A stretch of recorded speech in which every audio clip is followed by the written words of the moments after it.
Joining me right now, Democratic strategist Marsh, along with former Deputy Assistant to George W. Bush, Brad Blakeman.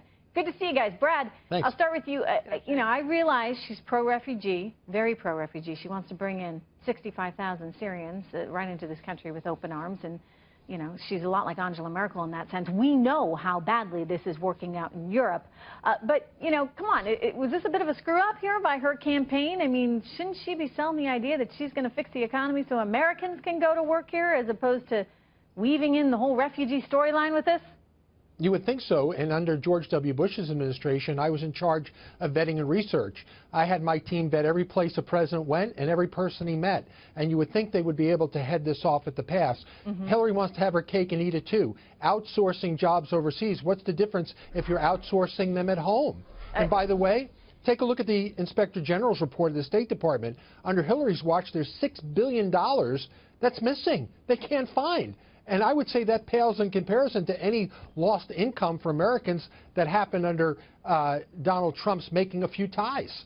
Okay, so Marianne, it looks like this isn't quite the perfect narrative that they were going for. I mean, it was going to be clever and cute and kind of funny, and she could have taken a jab at him.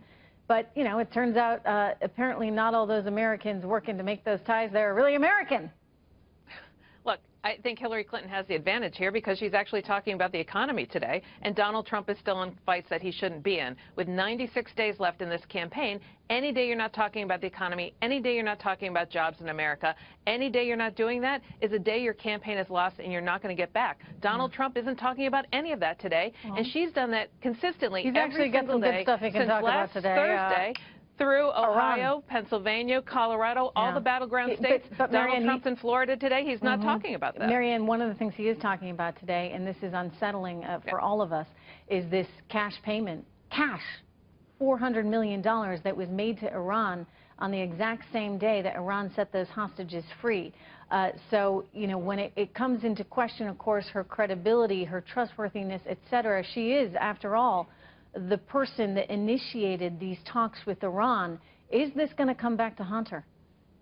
No, and here's why. Again, Donald Trump is spending time on an issue most voters aren't going to pay attention to. I'm not saying it's not important. I'm not saying it doesn't grab headlines. You've talked about it a lot this hour. But for the voters that remain, who haven't picked between Trump and Clinton, this isn't the issue. And it's an issue that predates Hillary Clinton, Barack Obama, and many other people. Had they made this announcement before the hostages were released, then it would have looked like that. In fact, it was done afterwards. You we don't out, pay ransoms. Marianne, that she's talking about the economy. Brad, I just think it's a challenging, it's a challenging road ahead for her. She's talking about the economy. The last 8 years is really the most miserable on record in terms of the lack of growth. And, any which way you slice it, Americans, they're actually earning less when adjusted for inflation today than before Obama took office. So people don't feel good about the economy. She can talk about it, I guess, all she wants, but what is she able to say to actually convince people that things would be different?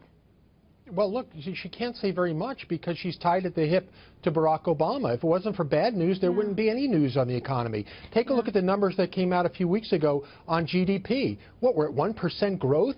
And then look at the numbers that are going to come out on Friday. When do you see those numbers? Look, we're hemorrhaging jobs. We know that growth is completely flat. We know that the American people, over 70%, feel that America is on the wrong track. How is that going to change in 100 days? And what Donald Trump is going to remind the American people is who has been governing the last 8 years? Who has been part of the administration? I think that this is Obama the biggest and challenge Hillary. for her, frankly, seeming as though she's going to be different. And maybe the answer in all of this is for her to actually go out on a limb and say, yeah, you know what? The economy has kind of really not been so great under President Obama, and I promise you I'll change that, but she won't because she needs him to campaign for her. Brad, Marianne, thank you so much.